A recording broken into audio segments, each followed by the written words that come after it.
corruption and bribery, incompetence and outright plunder. The story of Mumias Sugar Company lacks sufficient adjectives. 520 hiyo pesa ndiyo ambayo inadai Mumias Sugar. For the community here, their fortunes are tied to those of the company. Mashamba imebakia bure. Hatuna kazi ya kufanyia mashamba. The chimney, once an active feature of the Mumias skyline, breathed its last on the 2nd of April this year. Shortage of sugarcane was the excuse as engineers switched off the cane crushing machine. In its heydays, Mumias Sugar was the company of choice for most farmers in Western Kenya region. Kwa majina ninaitwa Ephraim Chitai na ninaishi Mumias. Nilianza kulima mwaka wa 84. Wakati huo miwa ilikuwa nzuri sana, kwa sababu ulikuwa unakata, ukishakata na miwa inaenda huko, baada ya mwezi unasaini, baada ya wiki moja unapata pesa. Wakati huo kampuni ndio ilikuwa inafanya kazi yote, kulima, kuletewa mbolea na kuletewa mbegu. Sasa mimi kama mkulima tulikuwa tunapanda tu miwa na kupalia. Miwa ilikuwa inanisaidia sana, aswa kabisa sikuwa nikihangaika school fees ya watoto. Sasa sikuwa na uzito sana. Wakati huo mwanzo kampuni ilikuja ikawa na loan ya advance. Walikuwa wakipeana mtu shilingi 10,000 na hiyo haikukaa sana. Kitu ambayo imekaa ni sako. Tumekuwa na sako ambayo inaitwa Mosako. Hiyo nayo ndio tumekuwa nayo sana, na hiyo ndio ilikuwa inakopesha pesa. Ukishakata miwa, unapalia miwa, ikishamaliza miezi 6 na unaenda unapewa loan na unalipa school fees. Wakishakata miwa hiyo na sasa wanakata hiyo pesa yako. Nilikuwa mdozi. Kwa watu wenye wanahesabika, mimi nilikuwa mdozi kwa sababu nilikuwa nimelima miwa, nimenunua lori, nimenunua gari ndogo ya kutembelea.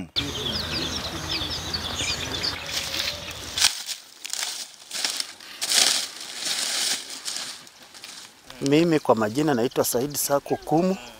Mimi mkazi wa Mumias West constituency, Loreko sublocation, Musango village. Mimi mwenyewe nilizaliwa kwa familia yenye haina mapato. Kwa kizungu anasema hand to mouth life. Sasa nilikuwa bahati mzuri nilifika Nairobi, nikapata jua kali kidogo, nikawa chochote yenye nimepata nimesanya nipeleke nyumbani nikodeshe miwa.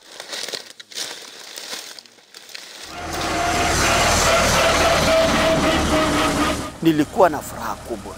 Nilikuwa nikikodesha eka moja napata pesa zangu 1,100 na eka moja unaweza pata 80,000 na hiyo ikanisitiri. Mimi shamba langu lenye nimezaliwa ndani ni nusu eka, lakini ikanisaidia nikawa na karibu 10 acres nimekodesha nje. Nikaona hili nirudi nyumbani niendeleshe ukulima nikitoka Nairobi. Vile nilifika hapa after like 2-3 years ndio shida ilitokea. Indeed, things have changed in Mumias, and the town is now a shadow of its old self. Then came a bailout from the national government. In the last 3 years, Mumias Sugar Company received a total of 3.1 billion shillings from the National Treasury as part of government efforts to revive operations and steer the miller back on the profit trail. The money was to fund payment of arrears owed to farmers and the repair of milling machines. But the financial injection is not paying off.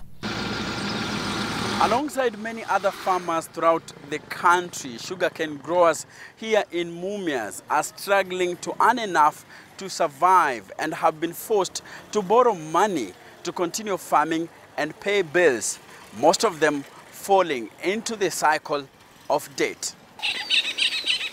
Farmers have been left disgruntled. Some have vowed never to trade again in sugarcane. But why are farmers so bitter? Citizen TV has established that farmers started losing their dues immediately sugarcane-loaded tractors arrived at the gate of Mumias Sugar Company. At the weighbridge, company employees designed and executed schemes defrauding farmers of millions of shillings. Deceit was the order of the day at the weighbridge, as the sugarcane quantity in terms of tons was skillfully transferred from the farmers' accounts to those created by rogue company employees. The farmer's statement will then read lower quantity than that of the actual cane that was transported from the farm. Workers in the factory, that ability to access the computer makes them change, or add themselves or their names to the list of farmers. As the board, did you ever look into the issue? No, I do, not to my mind. It's a matter that pertains to, let's say, respective factory zones. The respective factory boards have their own farmers' organizations. And one will have imagined farmers' organizations needed to deal with issues or complaints raised by their members, in this case the farmers. Some say they are compromised. Absolutely. They are in bed with the miller, so to speak. Whether you're talking of Nzoia or Mumias, Moko, in bed with the miller in Mumias. And it ended up, for example, Moko died. In fact, all of them are dead. But theft from farmers did not just end here. The farm itself ended up stealing from its suppliers of raw material.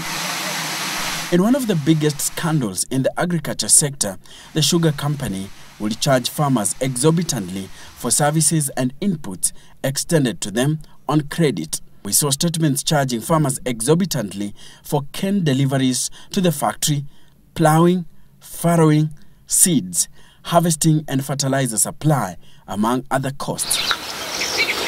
The miller also attached interest rates that were way above the banking industry average. This is a statement from a contracted farmer for Mumias Sugar Company. From a gross of 575,117 shillings, the farmer was to receive a net pay of only 66,575 shillings. His farm is barely 10 kilometers from Mumias Sugar Factory, but his statement shows that he was charged 154,421 shillings for the transportation of cane. On a 6-acre piece of land, the farmer was charged 49,134 shillings for cane cutting services and a total of 16,568 shillings for miscellaneous services that were not made clear. Would a miscellaneous charge of 16,000 on a farmer make sense to you? It doesn't make sense to me, and this is where now corruption in the sugar industry is something that I await its day of reckoning. Ilifika mahali ikawa ya kwamba wewe vile umepeleka miwa inakatwa steki kubwa kabisa inaenda Mumias Sugar Factory. Utaambiwa ni tani 5 imetoka hapo. Unashangaa hii steki kubwa itatoka namna gani tani 1 ama tani 5. But how did it reach here?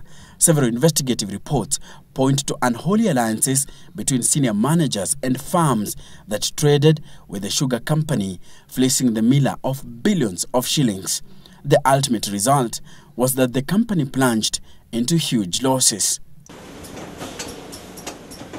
September 2013, barely a year after Peter Kebati had taken over from Dr. Evans Kidero, who had joined politics, Mumias Sugar recorded a 1.67 billion shillings loss for the full year ending June that year. Now, here lies the big mystery. In 2012, the company under Dr. Kidero had recorded a 2 billion shillings profit after tax. This begged the question then. Were senior managers of the company stage managing profits before 2013? We are aware of account manipulation in this country. So accounting firms in this sense are the people one needs to hold to account. Who were auditing the accounts? Who were determining the account of these companies, yes. Mumias included? I think they are responsible. Then the managers claimed that the company's turnover had dropped by 20% due to reduced production, compounded by cheap sugar imports and an increase in global supply of the commodity. Days later, it emerged that Mumias Sugar executives had secretly imported 10,000 tons of sugar into Kenya. In March 2014, the National Assembly's Agriculture Committee members raided a Mumias godown in Shimanzi, Mombasa, and found 10,000 bags of imported sugar from Egypt, Sudan, and India. The scam involved Mumias Sugar managers engaging third parties to import cheap sugar, repackaging it as Mumias's, and raking in super high profits for themselves. Indeed, investigations into what went wrong at Mumias Sugar Company have pointed to a collusion between former senior managers of the company and contracted firms to defraud the miller over a period between 2010 and 2014.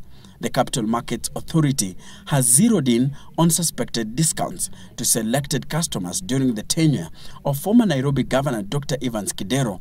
This letters by CMA dated July 31, 2017 indicates that the authority has named Dr. Kidero, former head of sales Peter Hongo, and Paul Murgor, the former commercial director, as persons of interest. According to CMA, investigations established that senior managers devised a scheme to fraudulently embezzle the company's funds through underbilling of specific customers who then made kickback deposits in specific bank accounts for distribution amongst themselves as well as their associates. Did the board at that time sleep on the job? I thought they tried, but politicians called for its disbandment. Why? Because they felt the directors of Sugar Board, are watchdogs of farmers, and they could, see how politicians are pilfering the companies. So it's true. Politicians are part and parcel of the pilferage in the sugar industry.